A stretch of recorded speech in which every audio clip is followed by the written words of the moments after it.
Welcome to another week of Family Life with Mama Rita. I promised you last week that we won't allow Pastor Joe to go. We are taking every wisdom out of him. So we actually stayed to answer all the questions, and this is exactly what we'll be doing. With me today is my co-host, Pastor Chief Ape, who would, as usual, ask the questions. Please, today I'll be sitting down and leave Pastor Joe to answer all the questions. He was such a blessing last week, and we want to hear him again today. God bless you. I hope you took very good care of yourself. And like I said last week, if you wake up in the morning, remember to say thank you to Jesus. And you think that you are the only one with problems. You are the only one going through hard times. But trust me, after I heard the story of Pastor Joe and what he's going through with his wife, I knew that the ones I've been hearing is nothing compared to his. He made us know that he is actually not the Job, and that it is his wife. Embrace it, learn to live with it, and God will give you the strength, the power to be able to handle every situation that comes your way. Please stay with us and enjoy another episode of Family Life with Mama Rita. So what we're actually doing today is Ask Mama Rita. Over to my co-host. Yes, Mommy, thank you so much. Good evening once again and welcome. This is Family Life series on Powerline TV. We are live on Facebook, Sam Crunchy. We are live on Facebook, Mama Rita K. We are also live on YouTube, Powerline TV, and of course on your favorite Christian channel, Powerline TV. I want to hear from all of you across the West African region, across the entire continent, in Europe, America, Asia, Australia. We know you are watching and following us live. Let's hear from you, the impact that Family Life is having on you. You can also send your questions and comments through the lines on your screen, +233 200 515253, +233 200 515253. And I'm beautifully starred by Ohene Manche. Ohene Manche, thank you so much. We'll start off with complimentary messages. Okay. This one says, good evening. I watched Pastor Joe and really enjoyed him so much. And I'm looking forward to every single wisdom that he's going to release tonight as well. This one is coming from Pastor Justice in Sunyane. I am blessed with this edition with Pastor Joe. He's really added a lot to my life. He's been a blessing indeed with how much he shared with us.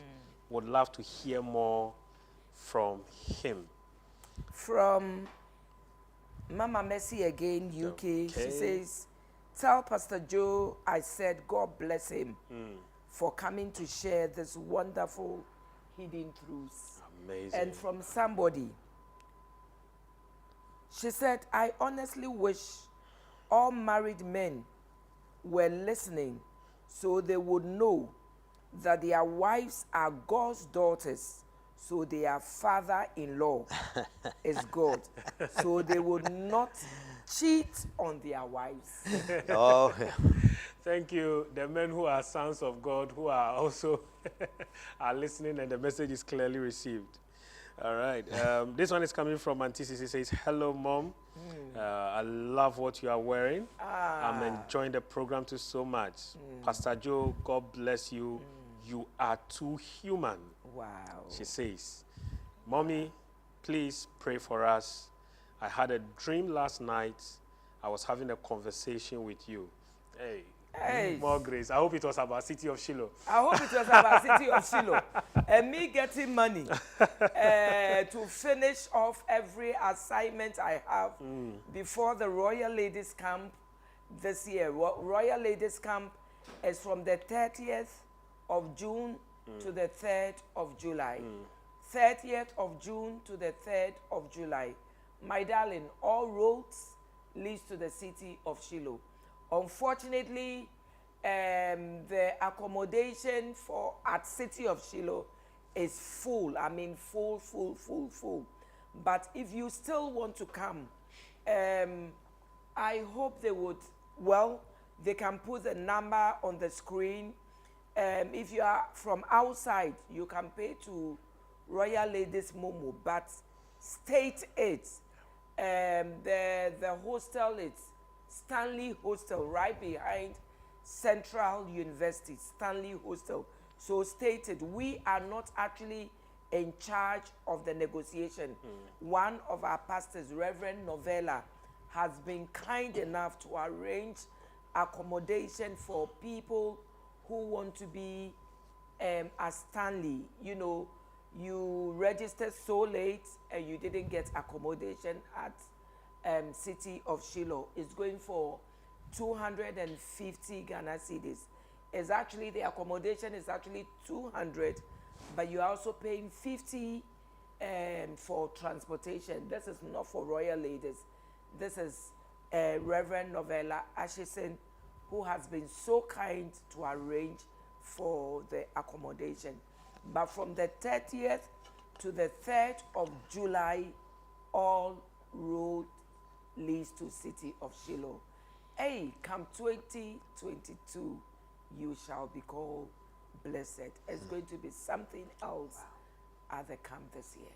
I'm going to be there. Hey, one of the parts I'm looking forward to is this year's Daughters Are Rising session. Oh my God. I am so eager to see how that's going to play out. Well, and that's going to be Saturday afternoon. yes. So yes, they are yes, daughters I have trained, and they are going to take up the preaching this year.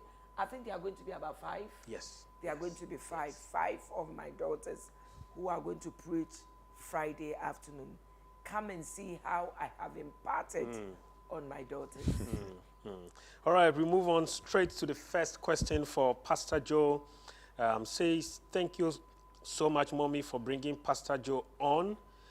He's been through a tough storm in his life, and he's still going strong. I want to find out from Pastor Joe, how has he been able to keep himself together through this? Okay, I would love to answer that question. So, first of all, when I came to know the Lord, I was 22 years old, and I was in a crisis. I was going to end my life or kill my girlfriend. Okay? Wow. And I met Jesus, and he changed my life, and he took me out of the dirt. Pastor Joe, And you said kill your girlfriend. Did you mean that literally? yes, I did. I'm from Brooklyn, New York. We're capable of doing that. We were together for 2 years, and we were going to get married, and I found out she had been cheating on me the entire 2 years I knew her. Wow. And I already was in a little time of depression. Okay. I had a lot of things at that time in my life, a lot of money. My friends would always tell me, I was 22, and they would say, you have everything that we want in life. Wow, what does it feel like? And on the inside, I was empty because I didn't know Jesus. So when you look at and when you watch the American movies and see all the stuff we have, it doesn't bring fulfillment. And I knew that because I had all the things money could offer, and I was empty. And so when I found out she was the only, I loved her. And she was the only thing at that point that mattered to me. When I found out she had been cheating on me for all those years, I said, I want to end my life. And then I said, no, I'm going to kill her. And then I said, maybe both. And then I cried out to God, and he touched my heart. Wow. On your own. On my own. I didn't know Nobody introduced you to Christ. Mama Rita, I didn't know it was Jesus that touched my heart. I said, God, I was a good Catholic boy that went to church every 3 years, once. Every 3 years, Once every 3 years. And I didn't have time for God in my life, but at this point, I just said, God, if you're there, I need you. Please show me you're real. And he touched my heart. I didn't know it was him. I didn't know who it was. I knew it was God. 4 weeks later, I found out it was Jesus. Wow. And I prayed and asked Jesus to come in my life for the next 10 weeks. Every Sunday, I went to church and asked Jesus to come in my life every time just to make sure. But during that season, I was so broken, that I clung to God very strongly. And I found I didn't have any Christian friends because I didn't know any Christians in New York. And I learned to really connect with God personally. And through the years, I've always had the most important thing that I do is not minister to people. It's when I let the Lord minister to me with times of prayer. So the way I've stayed strong is I spend time with God every day. Every day.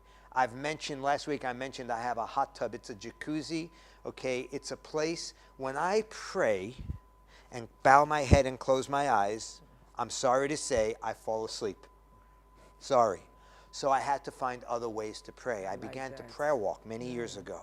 And then I found if I got into a tub with hot water for an hour every night, at least an hour, and I pray, that I don't fall asleep, and then I began to hear God's voice, to hear God's voice, and when you start to hear His voice, oh my gosh, is there anything greater than that? Sometimes He speaks, one word is worth 1,000 sermons. I'm sorry to the AG, I know his sermons are good. One word from God is worth 1,000 of even the AG sermons. Wow. Okay? Sometimes He gives you a phrase, and sometimes He speaks a sentence to you. And I was addicted to that. I wanted that. And I've had a whole life of seeking God. So in my difficult times, I had a place to find Him. And He has always been enough. He's always been able to take me, and to whatever I'm going through, He's always bigger than it. And I would say the best thing you'll do, the best husband that a wife will ever have is a husband who is seeking God. I like who that. is listening to the voice of God. And here's the thing. Well, how do you hear God's voice? In America, we want everything quick. Yeah. And I have to tell people in America, you want to hear God's voice? Great. But hearing God's voice, God's not a cheap date. You don't just say, okay, God, I have 5 minutes. Quick. Speak. And then He didn't speak to me. It's like, He's not going to that way. He says, you will find me when you seek me with all your heart. So I began a lifetime, and it was out of my desperation. Really, I was so depressed. I wanted to end my life. I wanted to kill my girlfriend. I just didn't want to suffer. And I found I was so down, and He was able to lift me out of that. So I know that He is greater than anything we'll ever have. And wives, you want a husband who is seeking to hear the voice of God. Because that husband is going to be the best husband you could ever have. And men, you want a wife who is seeking to hear the voice of God. It takes time. You can do it together. But I have never heard God's voice when I was with anyone other than me and Him. Wow. Now, we want to hear Him for the body collectively. So I have a very serious schedule that seeks the Lord, and I find Him. And I think that's what has helped me continue on. I have to say, I give Him all the glory and honor because He has given me the strength. Wow. Pastor Joe, before we go Yes, on, please. that day when you wanted to kill your girlfriend, you asked God to come into your life. No, I said, God, if you're real, Okay. I need you. Please show me you're real. And He touched my heart. Okay. And I was like, oh my gosh, you're real. And I remember the next day I met with my girlfriend. She lied to me for 2 hours, and she finally told me, you're right, I've cheated on you with a number of guys over 2 years, but I'll never do it again. Let's stay together. And I told her this. I said, no. I forgive you, but we're done. I have to find God. And she was a Jewish girl. Wow. And I remember she said, who? I said, I know it sounds strange. Because I didn't know anyone that knew God, had a relationship with God. Growing up in New York, we didn't grow up knowing that. And the next week I went to a church, and I heard the gospel, but I didn't listen. And then I went a second week, a third week, the fourth week, I finally listened. And that was when I asked Jesus to come into my life. And Jesus came in, and I've never been the same. So what led you to church? Well, once He touched my heart, then I started seeking. Okay. Seeking, and so. Wow. Interesting. Wow, very interesting. I think I would want to ask a follow-up question. Yeah. This was before marriage. So Yes. in marriage, did you ever get to the point where you felt, God, why have you gone so far from me? Did you ever get to a point like that? That where I you said- felt God was distant or you weren't hearing him as often as you were doing through the storms? Well, I would say that throughout life, God allows us to have dry seasons. Okay. So I would say the dry time is actually a chance for us to show that we'll seek him with all our heart. So I've had that I've had that throughout my many years of knowing God, of hearing from God. I've had many seasons where, that's where James tells us, consider it all joy when you encounter various trials, knowing that the testing of your faith produces endurance. Now those trials for me, many have been dry times, times that my faith is very weak.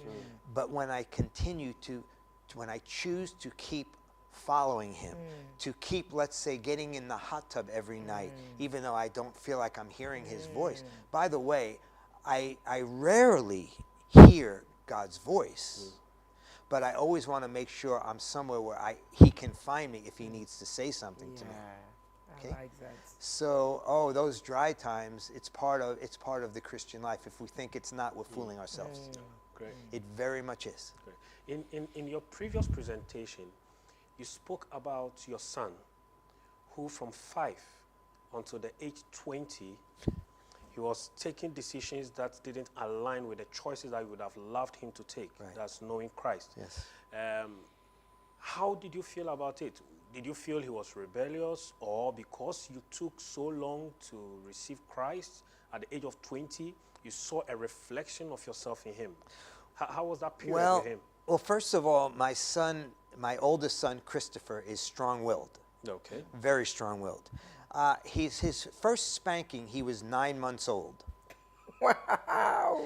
And I had to spank him off and on for 45 minutes. Now, don't arrest me. It was over the diaper, but he was beating on me. Wow. Beating on me. 9 months. For 45 minutes, he wouldn't stop. He wouldn't give in. I had to break his will, but not his spirit. Because at 9 months old, my son Christopher believed that he was in charge of the home. Him. He was the leader. So but the reason is because God made him to be a mighty leader. He is a mighty leader for God today. Wow. It just was not when he's 9 months old. It was a little premature. Okay. But my son, he went through some difficult things. He wasn't raised like I was raised, so I didn't expect him. I didn't know anything about having a relationship with Jesus Christ growing up. It wasn't until I was the first one in my family to come to know Jesus. Now, others have come to know Christ after that, but I was the first. But he was very strong-willed, and he also he was abused as about a 7 or 8 year old. And I didn't find out till he was about 19. Wow. And that sexual abuse was the root of his rebellion. We didn't know. He didn't tell me, and he finally told me. He was very promiscuous because someone took something from him. He didn't give it away. It was taken from him. And he just felt, well, if that's the case, then I might as well just... And he was very promiscuous with women. And he tried to keep it from me, and we were very close. And he actually saw me as God, and he always wanted to please me. Of course, a father represents that position, but he saw me as God. And it wasn't until he began to work through his own issues and find forgiveness that he was able to find Christ himself. And now my son is my business partner. He is my ministry partner, and he is a powerful young man of God. He has his first son. I'll tell you this, an amazing thing. I have my first grandchild, and I told you that. Yeah. I did not. I congratulate you? Yeah, you did. And I did not tell you that something happened very strange when they came to church the first Sunday. It was he was 3 weeks old, my grandson. And my son and his wife brought him to church. My son's wife is Kelsey. He came to church after 3 weeks. After 3 weeks. That sounds like 3 months in Ghana. Oh, yeah. Listen, my son, they take him everywhere. Wow. Okay? And I looked over, and when I saw my son, Christopher, holding his son, Judah, in church, and I had a sense of fulfillment. It took me by surprise. it was like, why does this feel so good? Because I brought my son to church, and now my son is bringing his son, to and it's like, that's what life's about. Wow. Okay, but my son gave me a run, me and my wife a run for our money. We spent many nights fasting and praying for my son Chris. Wow. But he came around, and Praise he came God. through. Praise God. Amazing. So, every father, every mother listening to us, that you think that your children have become rebellious or they are being rebellious, my darling, nights of prayer, days of fasting will come through. Today, their son is a mighty man of God. Don't give up. Don't stop praying. Don't stop relying on God. Continue to pray for them. Continue to fast for them. And trust me, your prayer, your fasting will cause a turnaround in their lives. Amazing. Christopher, hopefully we'll see you with Daddy here in Ghana. Yeah. And we'll He celebrate with you plans to as come well. next year. Wow. Oh, amazing. If I come back, he amazing. wants to come with me, and if I don't, he'll come without me. Wow. I know. And if he's strong-willed, I'm sure that decision is already taken. Wow. All right, we'll move on to our next question. It says, good evening, Mama Rita. Good evening. I have been married for 4 years now and unable to conceive after I had an ectopic pregnancy. The doctors advised, given the test that they had run, that we opt for artificial insemination. But my husband insists that we hold on and wait on God for a miracle. He is not open to any other form of having a child. Mommy, I'm really disturbed and I need help on how best I can convince my husband to accept the doctor's advice. Please, with Pastor Joe, help me. Pastor Joe.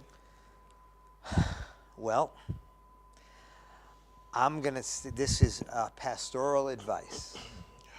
I would say honor your husband and pray that God would change his heart. And, you know, just continue to try to do what you can. Pray for that miracle. And at some point, perhaps God changes his heart. But I would not push it until he feels he's comfortable with that. So I hope you heard Pastor Joe. All you can do at this point is pray for him. Pray that he would understand. Pray that he would have a change of mind and decide that you both need it. But until then, have one voice, have one mind, have one purpose. For all you know, God will work a miracle through you. I know one of our pastors, Reverend Agbo, and his wife, Mama Perfect, who waited for 22 years. And without IVF, today they have faith. So God can do the same thing for you. But until then, continue to pray and ask God to change the mind of your husband. But if you both also belong to the same church, you can go with your husband to see your pastor or a senior counselor in your church, discuss with them and see what comes out. But God will come through for you. Don't stop trusting God and don't stop losing faith. Pastor Joe, there's a quick follow-up question here. It says, is there ever a time a couple should stop trying to have a child? So in the marriage, Yes, Yeah. in the marriage. you know, I don't really think so. My wife, we had our youngest when she was 41.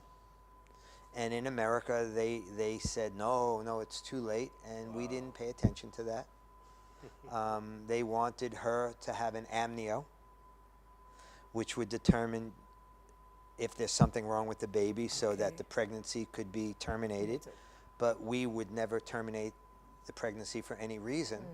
So we didn't do the amnio. And I think that's something between a couple and the Lord. And no, I would never stop. And by the way, the sexual relationship between a man and a woman should go far beyond child-rearing days anyway, because the sexual relationship in marriage is not merely to procreate. It's an expression of oneness. Yeah. Really, an expression of intimacy, an expression of oneness. So, yeah, you'll keep trying. Yeah, I don't think there is a time. You just spoke about sex for building oneness and not necessarily for procreation. Which would you say is the primary design behind sex in marriage? I don't know if I don't want to choose. Okay. But I think if I had to, I think that I would say it's for intimacy. Okay. I would say it's to experience intimacy, which is the problem with infidelity. Yeah.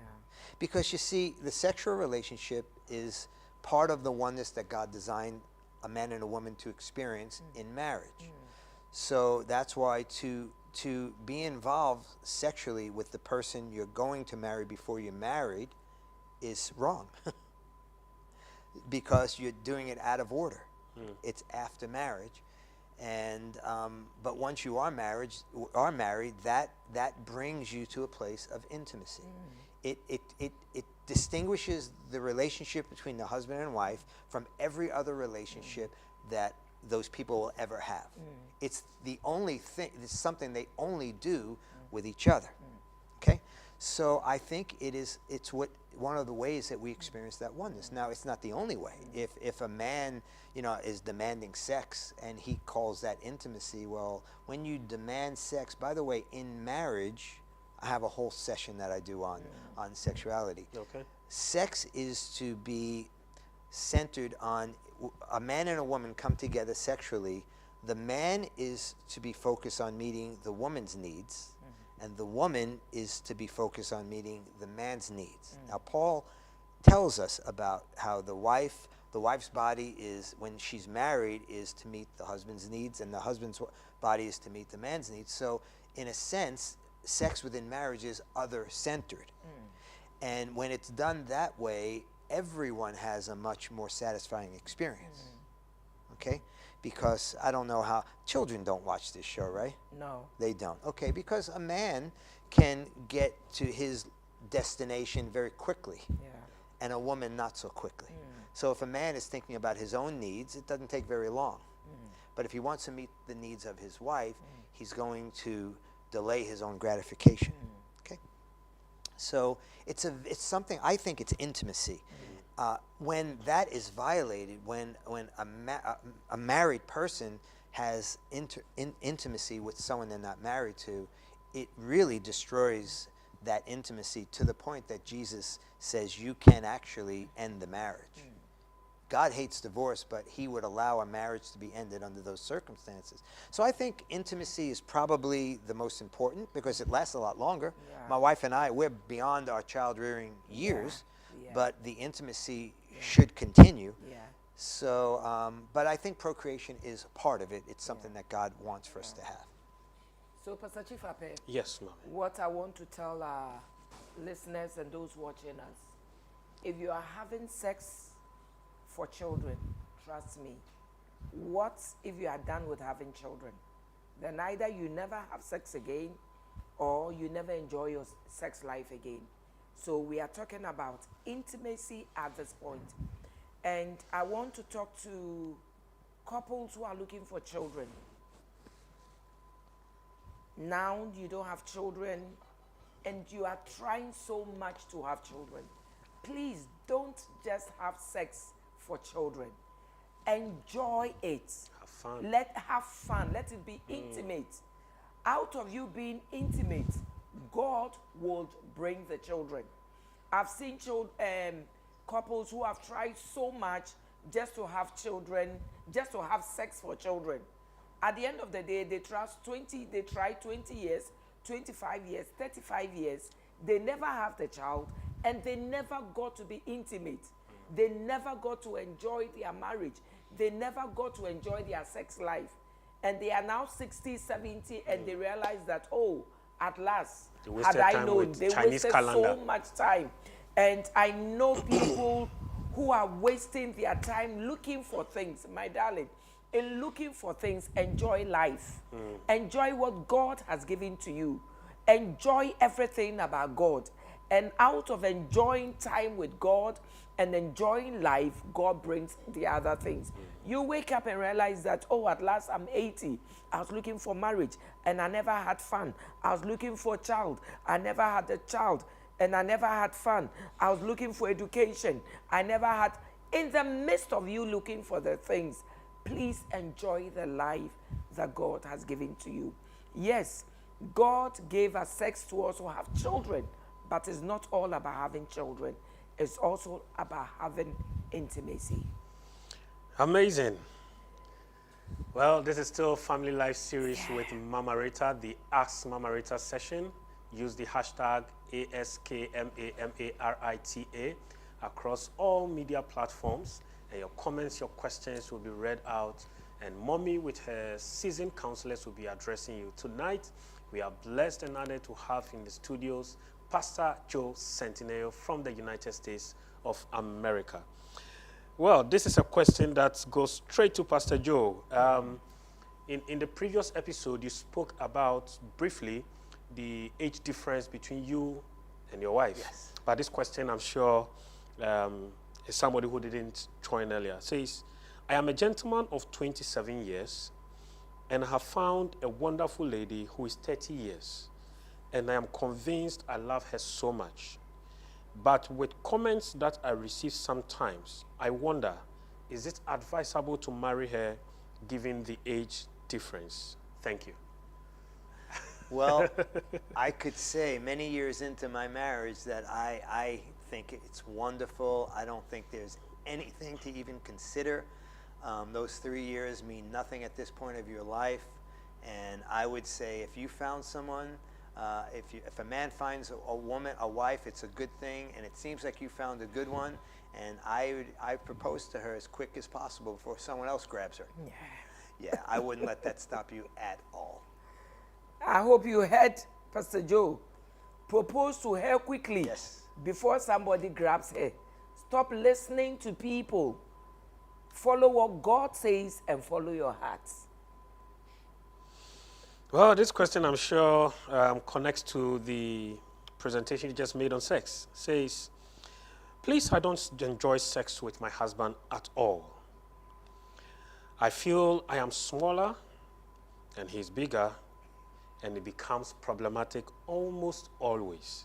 And he doesn't seem to have patience at all. Please help me. Over to you, sir. Well, I think probably I'd love to sit down with her husband and talk to him about the importance of patience and gentleness. You know, again, the size difference, it can be an issue. I'm sure it can be overcome. There are counselors. I'm not an expert in this area. There are counselors and doctors that might be able to give some advice.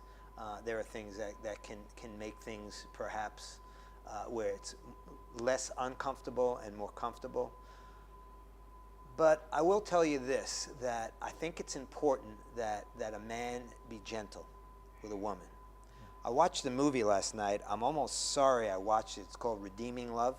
Redeeming Love. Have you seen the movie? No.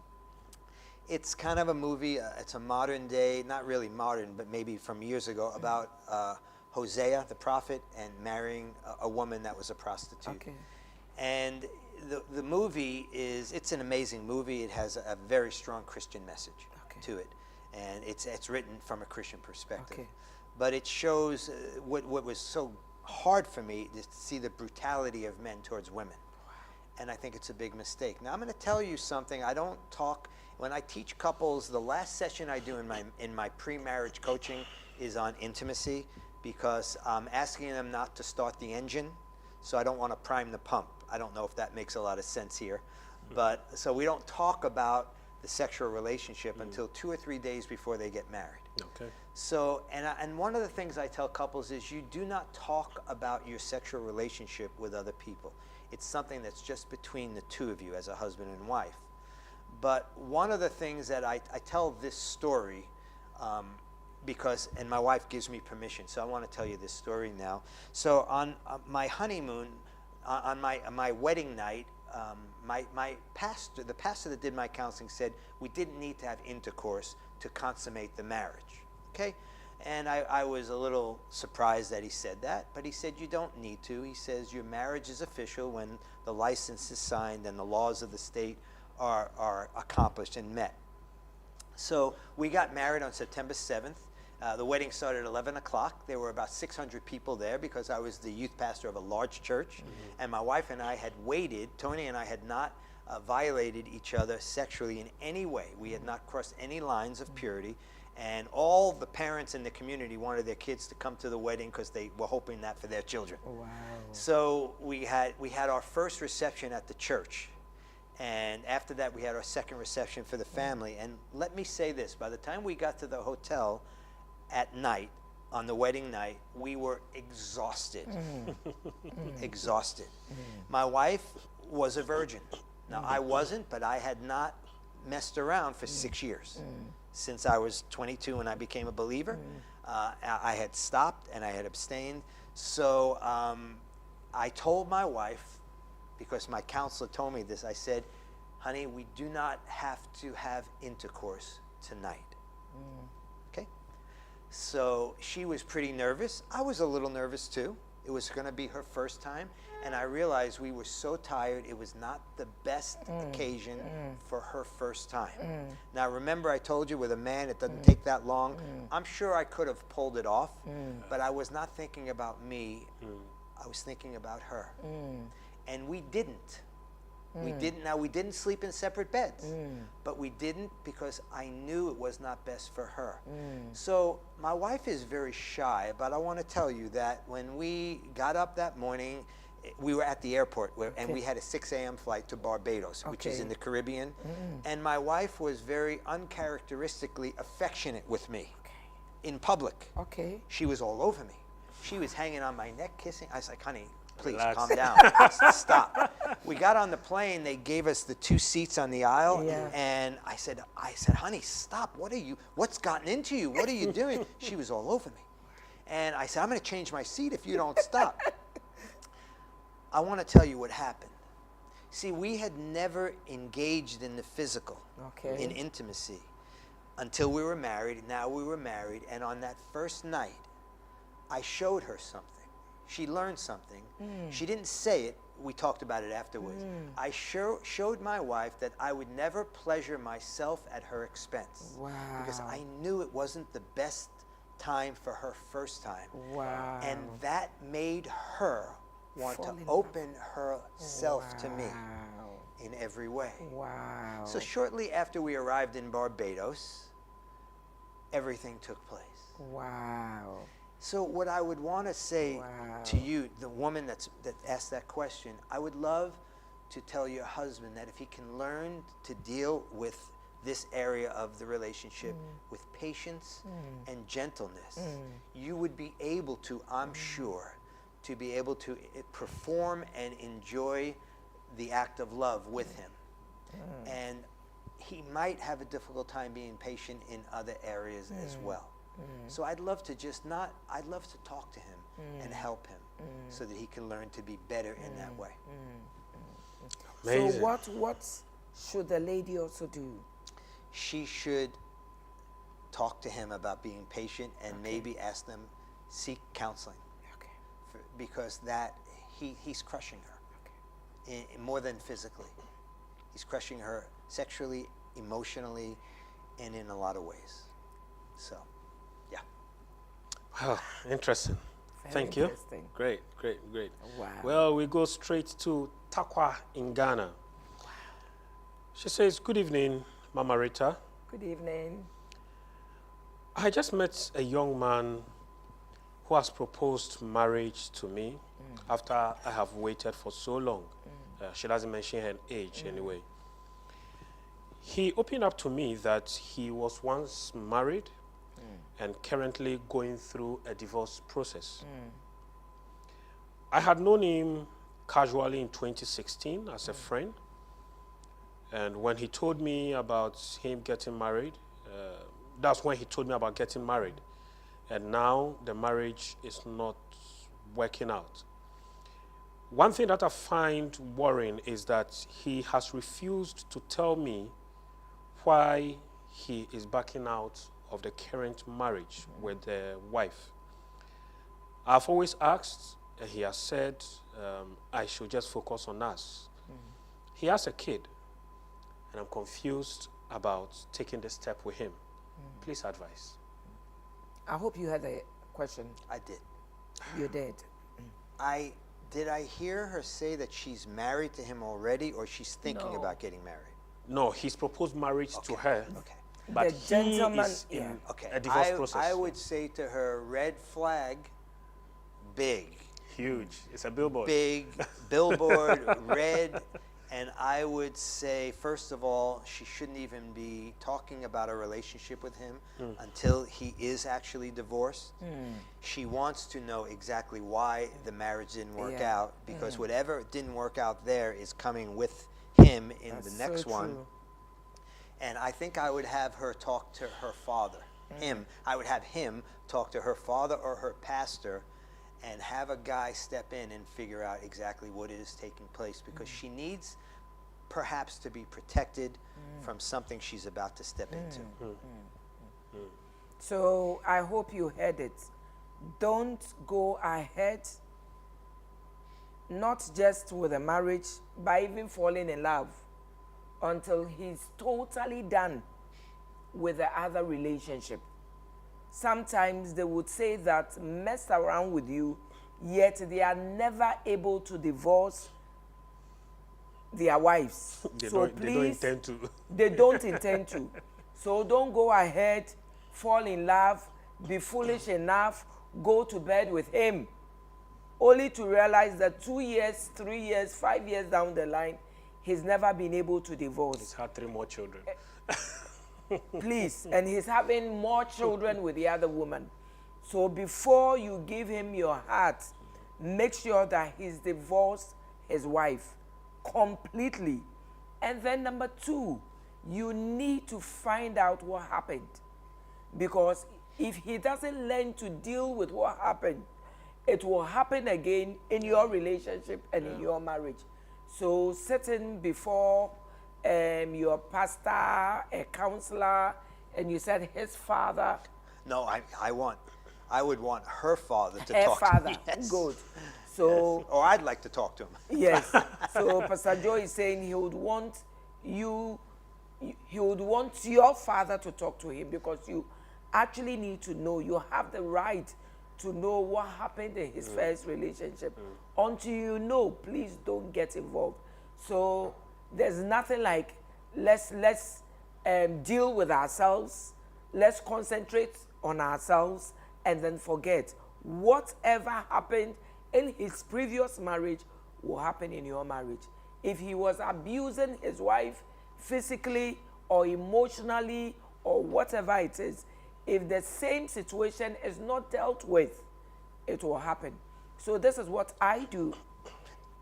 Go ahead. I was just going to add, the reason I want a man to talk to him, the pastor or her father, is men know men. Good. We know men. We understand our language. Yeah, when we talk to them, we know where they're coming from, and they're not gonna pull the wool over our eyes. That's an American phrase for blind. We're not gonna be blinded. So women know women, and men know men. So you need a man to step in that gap for you. And by the way, if he's not divorced yet, I would be wanting him to reconcile. Because why is he ending the marriage? And now maybe there's a reason, and maybe he just hasn't been able to get it done. But there's a lot of questions to be answered. So please don't fall in love. If you already have, you need to think about this one, not with your heart. Yeah, I like You need to that. think about it with your mind. Yeah. Okay? Yeah. Amazing. So you hear me say all the time, don't only fall in love with your heart, also fall in love with your mind. My darling, you need to think. This is a red flag. So either you get your pastor to talk to him, or your father to talk to him, or any, father figure who can deal with the issue, talk to him, find out exactly what it is before you take a step and you take a move. Amazing. Pastor Joe and Mama Rita, I want to ask a follow-up question on this. Let's assume that he was actually done with the divorce process and had met this lady, how much of the past of a person should be availed in a new relationship? Should be Opened up in a relationship. opened up. Yeah. How much of your past? I think, you know, a person needs to, you walk into marriage. A marriage ends at a divorce, but you've got to walk out of the marriage too. So just because you're divorced doesn't mean you've come out of it. And a person, we have the classes called divorce care. Better yet, it's just someone sitting with someone and helping them to understand their part. I think it's important, not that they know all the details. The new spouse doesn't have to hate the other person. You don't have to, you know, beat up on how bad your spouse was. But I think you need to understand, what was your part? What is the part that you played that caused the problem? And how are you going to avoid that? So a lot of times it needs to be 6, 9 months, a year before a person even begins to date. And you can't determine what that is like for everyone. It's going to be different, but a person needs to be healed to the extent that they understand what they did, and at least when they begin to do it again, they'll have already recognized it and would be on the way towards working through it. Amazing. So after another relationship, after a relationship, don't be too much in a hurry to enter another relationship. Please. Pastor Joe is saying heal first. Yes. Certainly you got wounded, you got hurt, whatever it is. Heal first. And after you have healed, find out what part did you play. This is what we never get, we never get at. We are always blaming the other party. It takes two to make a fight.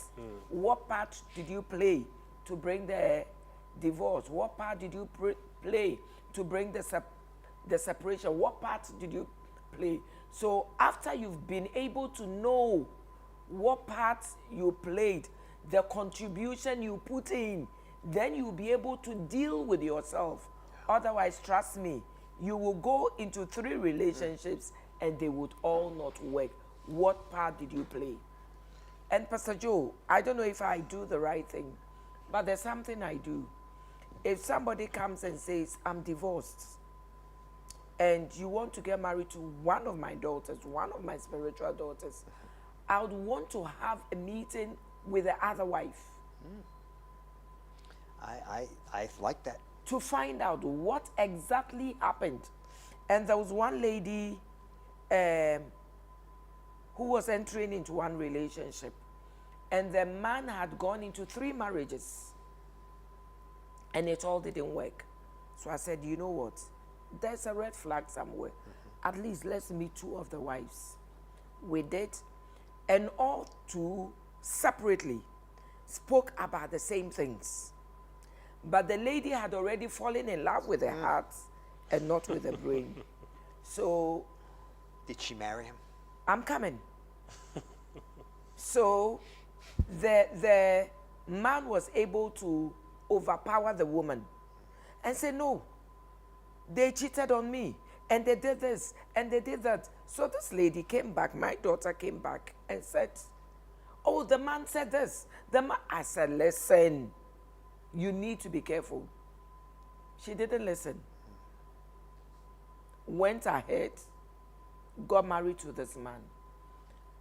2 years after they were married, I met her in New York. And she said, Mommy, I should have listened to you. What the first wife said is so true. What the second wife said is so true. And he's doing the same thing to me. Apparently, he was abusing them physically. And now, she's also become part of the history. Yes. She's come out of the relationship. Yeah. So sometimes it's good to listen, my darling. Yes. Find out what happened. It helps. It's good to listen, find out. We'll go for a short break. We'll be back. This is Family Life series with Mama Rita and Pastor Joe.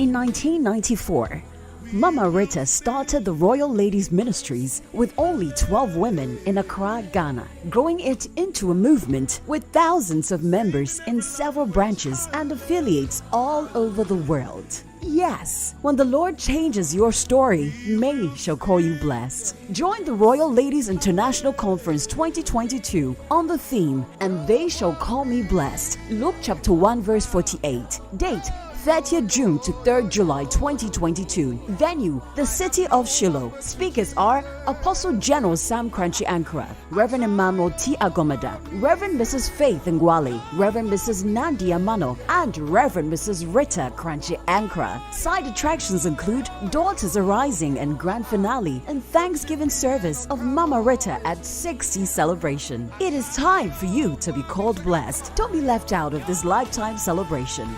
Royal Ladies, arise and shine.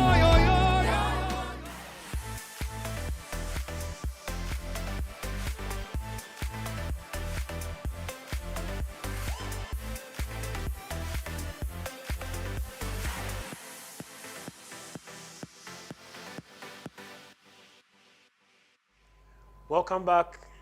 This is Family Life Series with Mama Rita, and we are graced in the studio with Pastor Joe Sentinel from the United States of America. Keep your questions and your comments coming through, +233 200 515253, and keep the conversation going across all social media platforms with the hashtag Ask Mama Rita, AskMamarita. And since we are in the period of celebration of the matriarch, you can also use the hashtag Mama Rita 60, Mama Rita 60. And of course, we launched Mama Rita's autobiography, This Is My Story, about 2 weeks ago. It's available on Barnes & Noble, and you can also reach out to the offices of Royal House Chapel for a copy. Trust me, your life will never be the same when you get hold of that book. It's a whole journey that is going to take you through. I'm glad you mentioned it. Yes, because Mommy. people keep asking me, is it online? And I said, you know what? I don't know myself. I will find out. So I'm glad you've told them it's online and they can buy it. But you're just pretending that you're 60 because you're only 40, right? Yeah. Somebody asked me, are you sure you know when you were born? So it's not just Barnes and Noble. We are also you can also get a copy on Amazon. You can also procure a copy on iBookstore. So iBookstore, Amazon, Barnes and Noble, or walk to your favorite bookshop. If you get there, they don't have it, then they stop being your favorite. Then come to Royal House Chapel and we'll sort you out. So, yes, Mommy. Okay. You were talking about the film you watch. I want to, is it Redeeming Love? Redeeming Love. Okay, I'll look for it and watch Francine it. Rivers. What? Francine Rivers wrote the book. Oh, okay. Amazing. Wow, Amazing. Redeeming Love. I'll look for it. All right. So this question says, hi, good evening, Mommy. I've been married for 6 years now.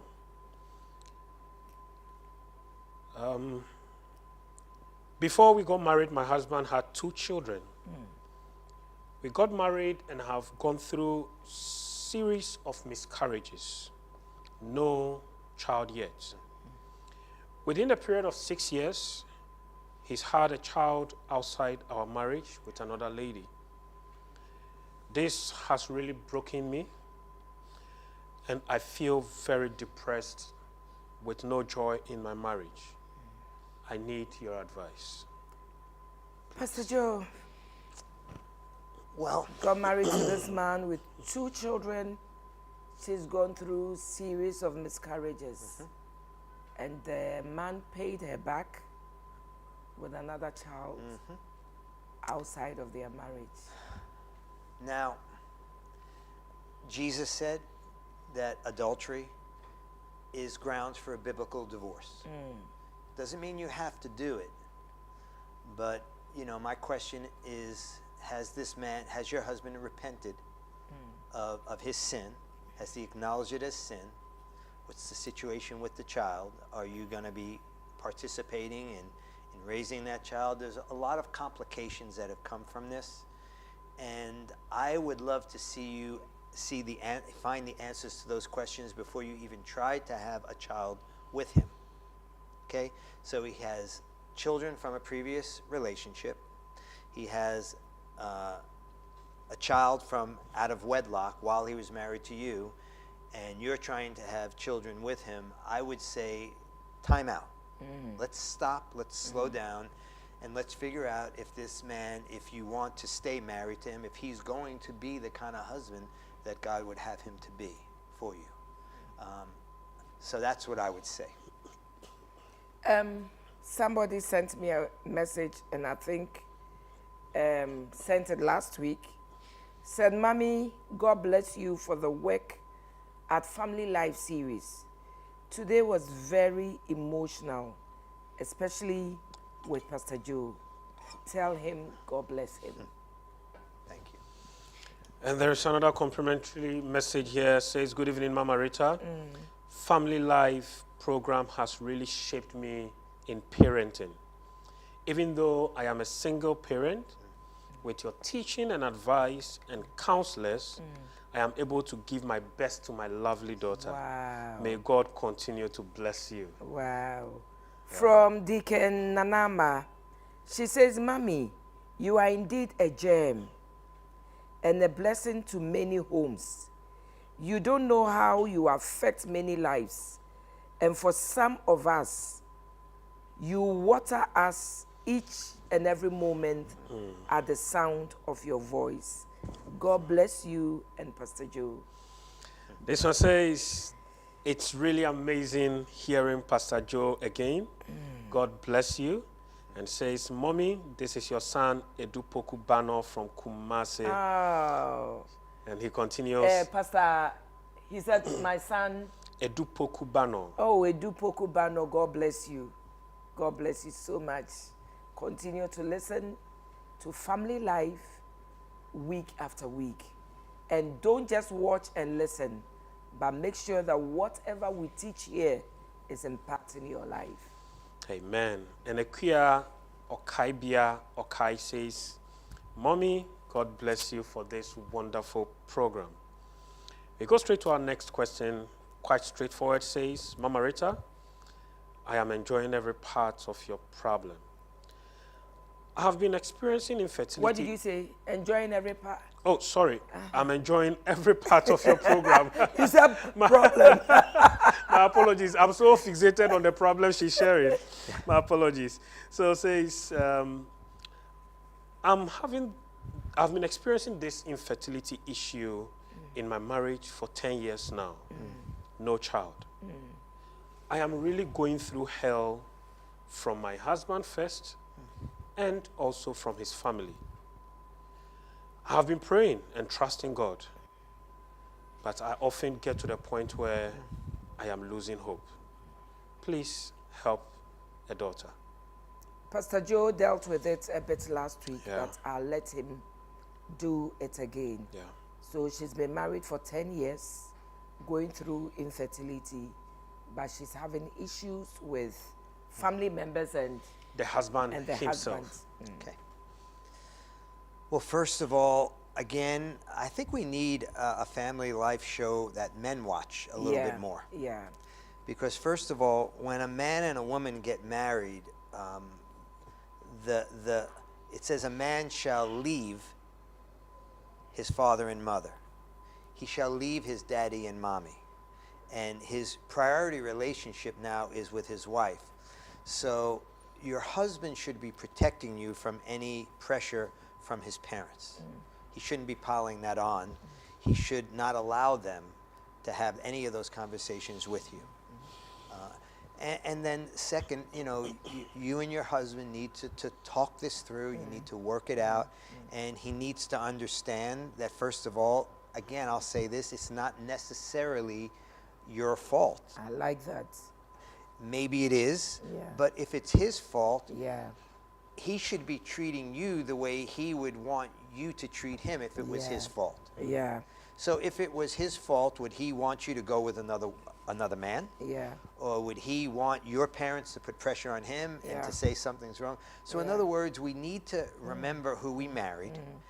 the priority relationship being that marriage, and we need to be loyal to each other. And I want to say to that husband, and I'm sure he's a great guy, but he just hasn't heard, he doesn't understand that tell your mommy and daddy, tell them to mind their business. And that if they continue to talk that way to your wife, they will not have access to you or your wife, Like that. because they're hurting her. Yeah. And you have to protect her. Yeah, I like that. I like that.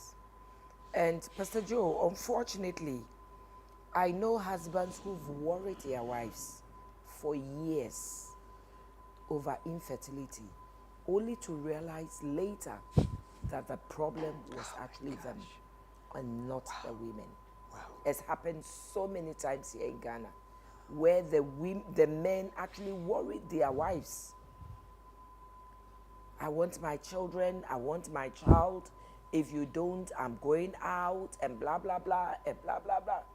It's one more way that women are taken advantage of. Yeah. The movie that we talked about, Yeah. Redeeming Love, it's going to make you embarrassed as a man. Wow. Now, there's a man in the movie, his name is Michael. We should be like him. Wow. You'll see, you'll understand. I'm not ruining anything for you, but so many times men have taken advantage of women. We've pleasured women for our own expense, and that's what this movie is all about. But my gosh, as believers, we have got to be different. We have to be different. So, and I hope, you know, that movie is going to help some men. Oh, And I again, would when watch it's it. the man's fault, then what does he say? Yeah. Yeah. Wow. Redeeming Love. Wow. I'll look for it and watch it. Yeah. Hopefully in our next couples movie night, Yeah. we Yeah. probably will have the team Yeah. working that Yeah. out. Yeah. The next question says, good evening, Mommy. Good evening. I just joined your program and I'm loving every bit of it. Wow. I have an issue and I trust that you and your panel will be able to address it. I am a married woman, but recently I've seen a change in my husband's attitude towards me. And this happened immediately after I had a miscarriage. He doesn't communicate with me anymore like he used to. He doesn't eat home after work. He spends hours on phone. I can literally see and feel I'm losing my husband. Oh my God. He's become someone totally different in the house.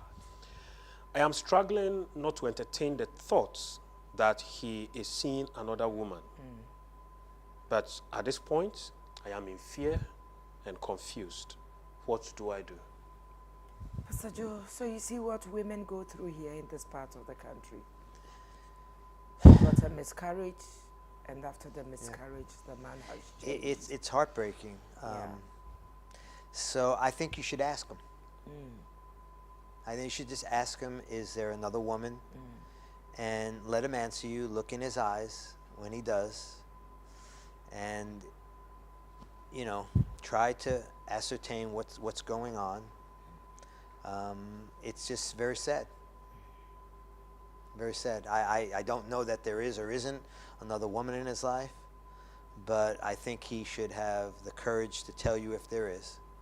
And, you know, he can divorce you, I guess, if he wants, but that's better than if he's cheating on you. Yeah. Then there's no excuse for that. Yeah. Yeah.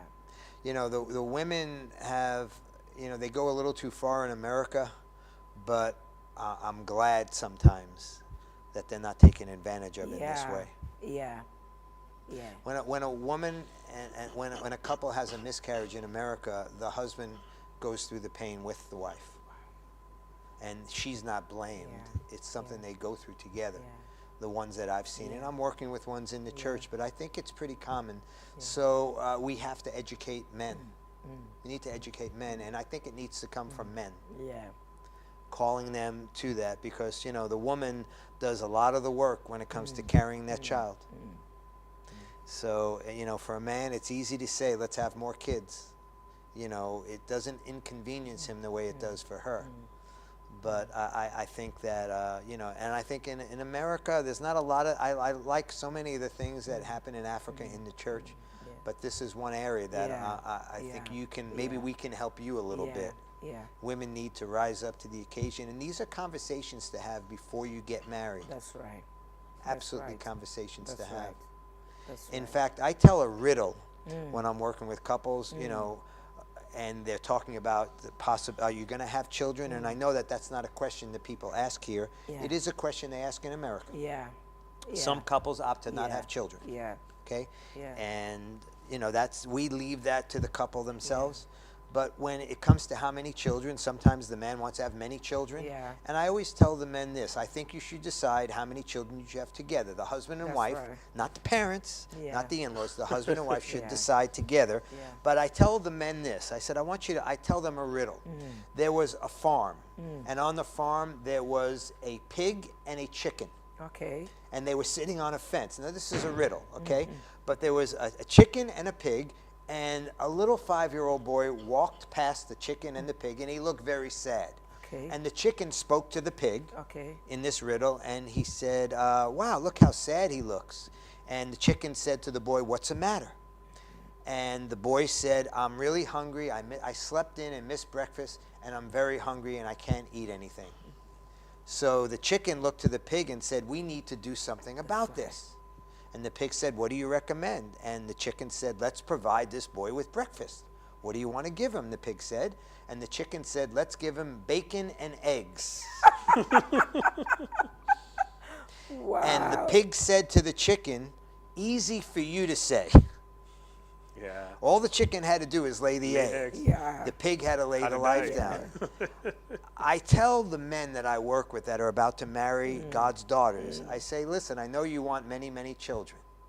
But just keep in mind, in this riddle, you're the chicken and she's the pig. Yeah. It's easy for you to say, have Yeah. another one and another Yeah. one and another Yeah. one, but Yeah. she has to lay her life Life. down. Yeah. So I encourage men, decide together, but don't force your wife. When she doesn't feel comfortable having another child, why don't you just accept that?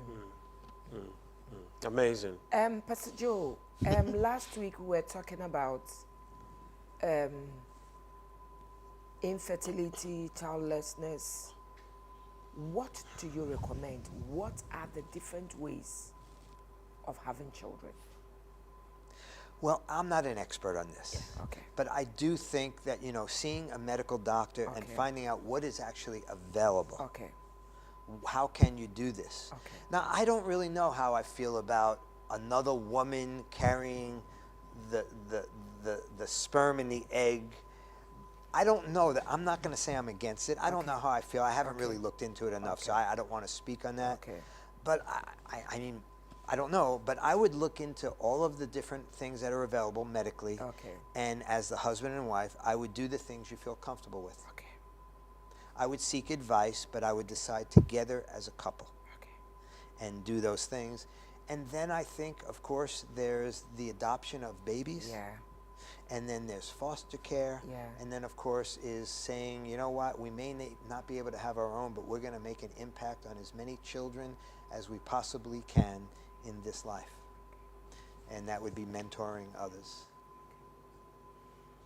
Great. Co-hosts. Yes, Mommy. This message says, good evening, Mommy. Good Thank evening. God for another week. It's always exciting to see you on our screens. This question says, good evening. Good Please, evening. Mommy, I am 24 years, says, even at 24 years, my dad wouldn't allow or entertain any guy coming around me. He was against me having a boyfriend. He would always get angry knowing that I'm speaking to another male. Until I completed college. Now I've been posted to a remote area where I am working.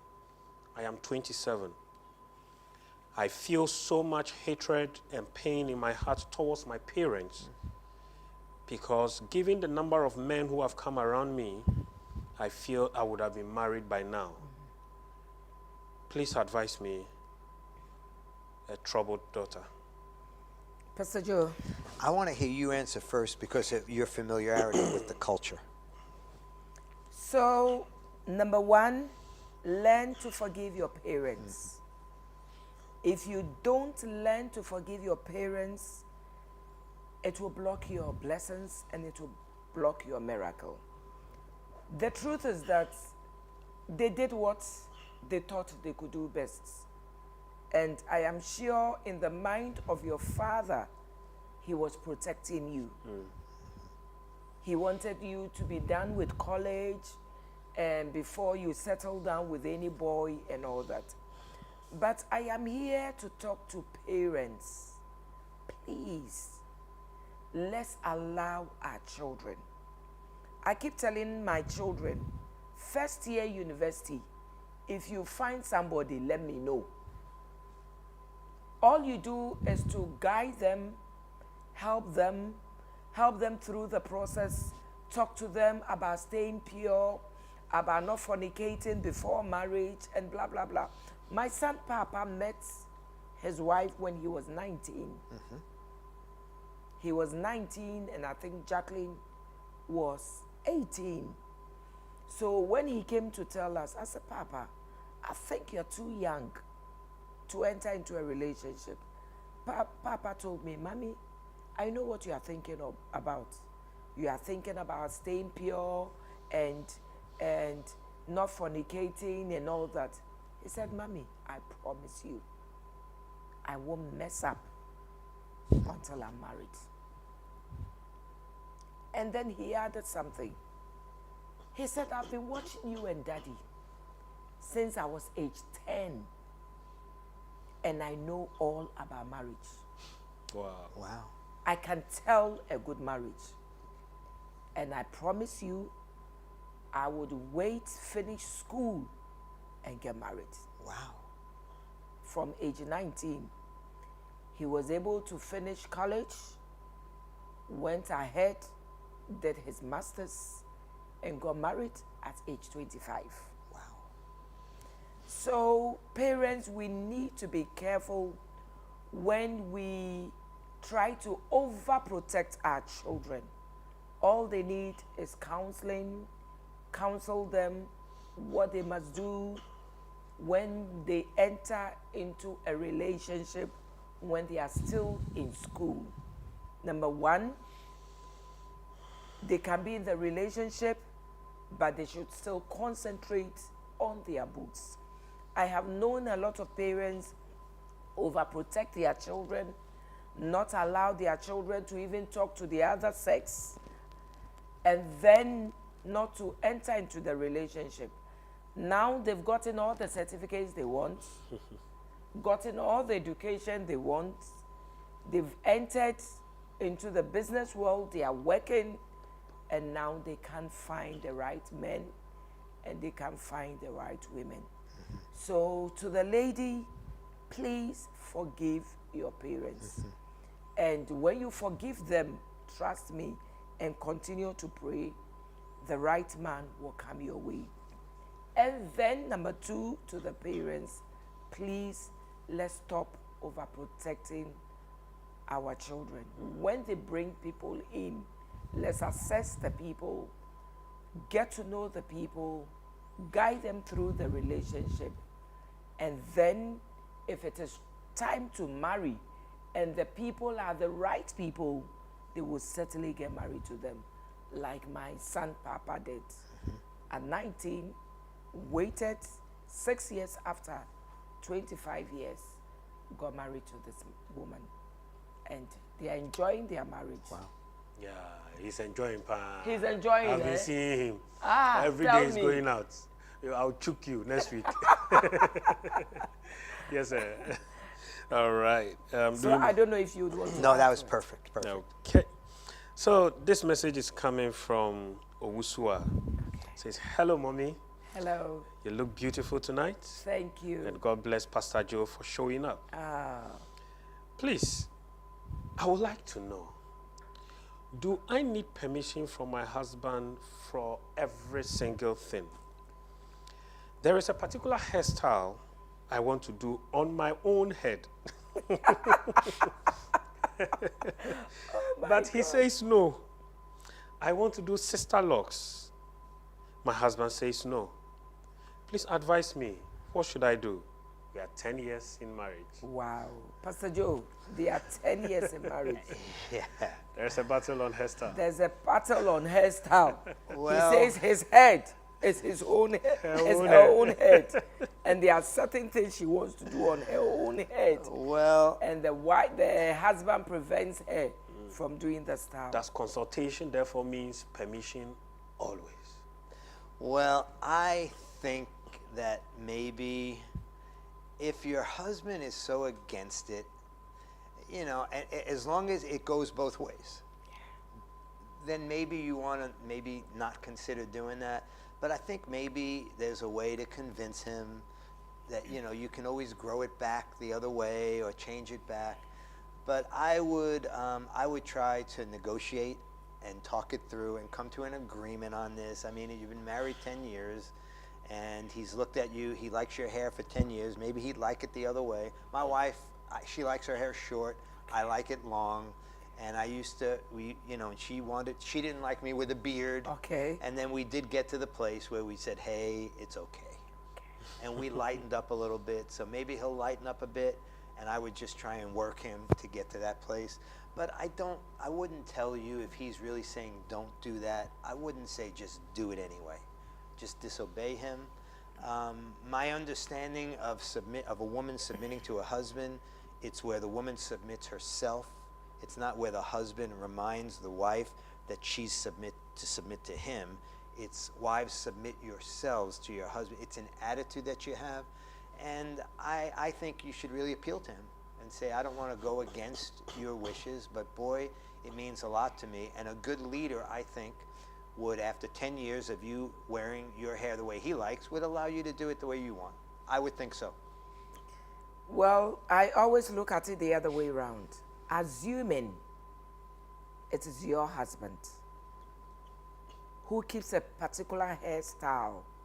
He likes his hair bushy, and you want his hair to be low. And he says, it's my own head.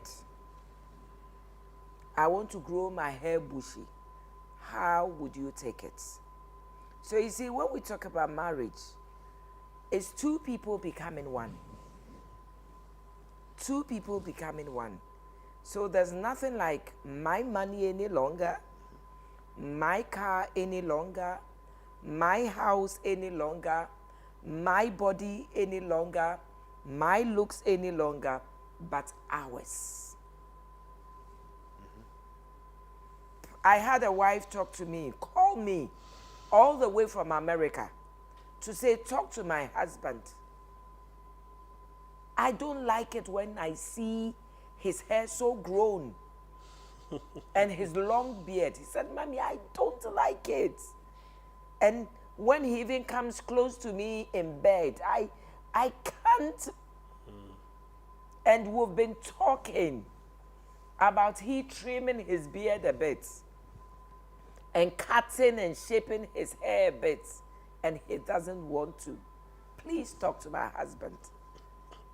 Eventually, I had to talk to his husband, and he agreed because I came in. So, my darling, if your husband says he doesn't like this hairstyle, please, I would not. That's the truth. There were times I went to the salon, I came back with a particular hairstyle, and my husband didn't like it. And I ended up removing them. So if he doesn't want it, please don't do it. I mean, maybe it's not nice. He's seen other women do it and he doesn't like it. So please listen to him. Otherwise, negotiate. Find out, why don't you like it? Don't I look good with this hairstyle? Is there something about this hairstyle you don't like? Or even makeup styles. Maybe the makeup style. Yeah. But well, I don't like the men who says I don't want makeup at all. Oh, no, that one is very wrong. They don't like the makeup at all, but they admire other women when they do the makeup. So you must be very sincere. You must be very honest. Yeah. If it's something that makes her look very good, then do it. But some men too, when their wives look very good, they are scared. And they are jealous. They are very jealous that when they go to work, other men will be looking at them, and other men, please, please, please, please, please. You should be happy. One thing I like about my husband, he loves it when people tell me I look good. Then he'll say that, oh yes, I'm taking very good care of my wife. So please, I think sometimes you need to negotiate. Find out why your husband doesn't like that particular hair. And if genuinely, he doesn't like it, don't do it. There are 1,001 hairstyles you can do. Yeah. And I think just to add, you said this, come into an agreement. Yes. That's what marriage is about. Yeah. Come into agreements. Yeah. It's not your way, it's not Yeah. his way, Yeah. it's together, our way. And you have to sometimes compromise and Yeah. give in a little bit. Yeah. And so I think agreement is Yeah. the most important thing. Yeah, yeah. And there's one thing I do all the time. I always do dress rehearsals on Saturdays before I come to church on Sunday. And I wear the dress and show to my husband. Is it okay? Is it nice? Would you be proud of me if I wear this dress? And sometimes you say, oh, I think there are better dresses you can wear.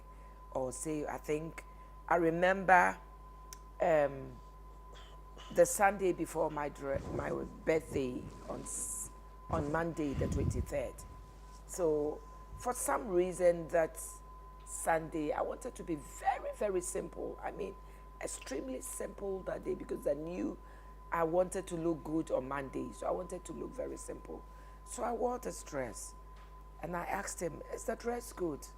He said, oh, the eve before your birthday, I think that you should look good. And this is too casual for the eve before. And I was so glad I listened to him. I got to church on Sunday, and the women around me had started celebrating my birthday. They were all in white. They were looking so good. And honestly, the dress I wanted to wear, if I had worn that dress that day, I would have looked down on myself that day. So I was so glad I listened to him. So sometimes it's good to listen. I mean, it's sometimes very good to listen. And like Pastor Joe said, sometimes you need to come to a compromise. Amazing. Mommy, I think with the time available. You are not one of those men who asks your wife not to do makeup. Mommy, as a matter of fact. Because your wife looks very good with makeup. Mommy, as a matter of fact, what I love most is whenever I drop her at the office. Wow. I insist she does her makeup in the car before I drop her off. And when I drop her, I take pictures of her. Wow. And while she walks into the office, I take videos of her. Oh, it's beautiful. It's beautiful. Wow. So please, if the makeup is finished, send me the bill. I'll replenish it. I like that. So you said looking at the time. give you the time available. We probably will take one more question. Oh, okay. And then Pastor Joe would give his concluding remarks. It's surprising probably. when the thing is Yeah. so nice, we don't look at the time. Yeah. Oh, wow. Yeah. All right. Good evening, Mama Rita. Our last texter says, I am married with, it's amazing how she puts it. It says, I'm married with this man with 2 kids. With this man. Okay. Anytime I have conceived, my husband had cheated on me. Wow. During the second pregnancy, he did same. As a matter of fact, this was with a lady he had brought into the house to help us with house chores. Oh, my God. After I put to birth, he packed out with this lady because he claims the lady told him I was planning to kill him. And since then, he hardly would eat anything in the house. I'm confused. Help me and my little babies. Wow. Should I take him back if he comes pleading? Because I feel he probably would. My trust and love are betrayed. Pastor Joe. An interesting one to end. I mean, Very, very interesting. These are things, we can't really tell you what to do in this situation. This needs, there's steps that have to happen before you would think of taking him back. And I think that you're in a situation now where you're going to need some counsel and some help. Okay, so, you know, if a situation like this was happening around me, I would want to meet with him when he decided he wanted to come back. Now, where is he now? I didn't fully... I think he's out of the house. with the With last the the other other lady. woman. Yeah. So why? I think you really have to seriously think about taking that man back, since he's already left you and he's already violated the covenant of marriage. So it seems to me like women don't have as many options when it comes to someone leaving, that the women are stuck with the children and the man is able to go out and play around and do this, that, and the other thing. Boy, that's why I'm glad we have Shiloh, Yeah. because it's not fair to you Yeah. women. Yeah. But I would say if you're my daughter, I would never want you with that man again. Never. If he could do that to you, why would you? He violated the marriage covenant, and I couldn't imagine wanting my daughter to be with him again. So, but it's probably easier to say that than to walk through that. So, my darling, I think you need some more counseling. Like I always say, if you can make your way through the gates of Royal House Chapel, we will help you. I don't know why your husband will be convinced by another woman telling him that you want to kill him. I believe he's the one who wants to kill your husband. He's actually taking him out of your sight and out of his marital home to mess him up. But until something good comes out of it, my darling, God has given you 2 children. Enjoy your children. Enjoy them. Put your life together. Get some work to do to be able to take good care of the children. I don't know what kind of marriage it is, if it's a traditional marriage or marriage by ordinance, whatever it is. You can either walk into the offices of Royal House or give me a call or send a message through Powerline TV, and we will talk and take it up from there. Yeah. So until then, Pastor Joe will bring us his closing remarks, and we will call it a night. But Pastor Joe, we will miss you when you leave us and you go to America. Yeah. You've been such a blessing last week, and you have also been a blessing this week. And people have really enjoyed listening to you and have enjoyed you. They enjoyed you last week, and they have enjoyed you this week. You will give us your closing remarks, and then we will call it a day. Okay. Well, first of all, it's an honor for me to be here and to be on a show with such a wonderful host like yourself. Thank you. And thank you for inviting me. Sharing my experience is very special to me. Hearing the brokenness among the women in Ghana and in Africa, it's heartbreaking. But we need to know that, listen, a reminder, there is no marriage in heaven. Did you know that? I like that. There's no marriage in heaven. There's no Please marriage tell in them. heaven.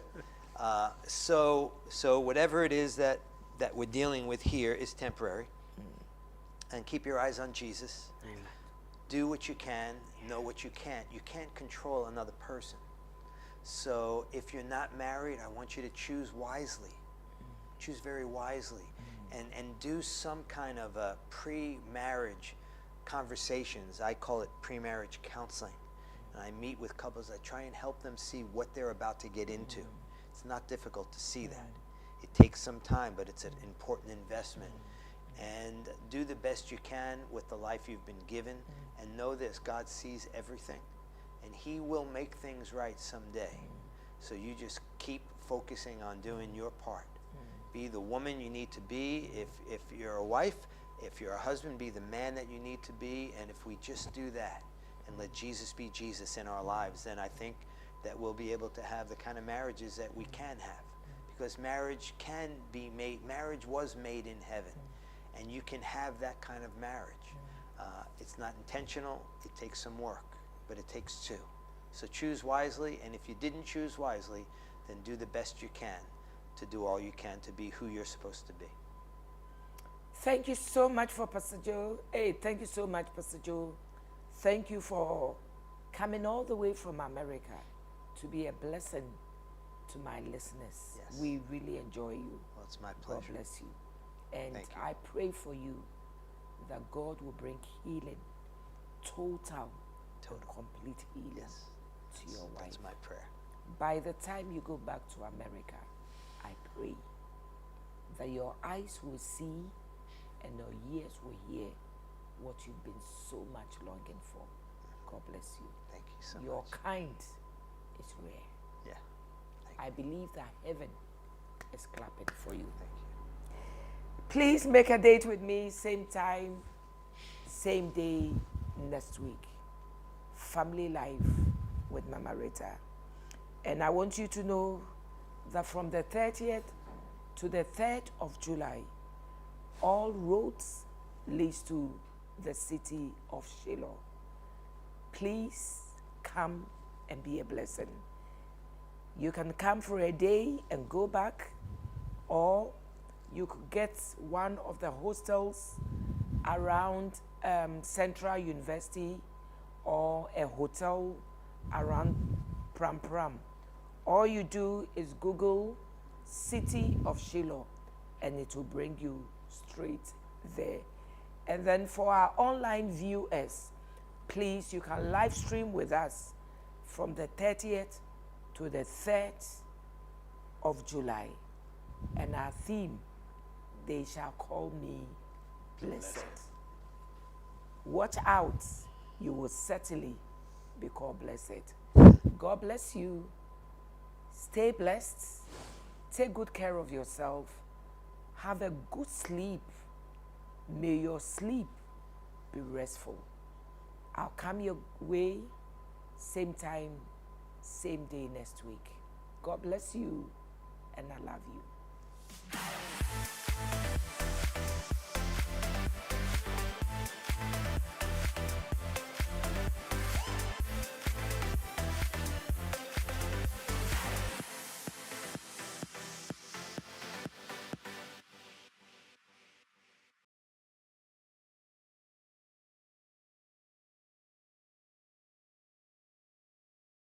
My name is Pastor Emmanuel Agameda from Grace to Grace Center in Maryland, USA. I want to specially invite you to the Royal Ladies Camp 2022. The theme is, and they shall call me blessed. Listen, there is a blessing the Lord has prepared for you. Like Mary, you're going to have an encounter.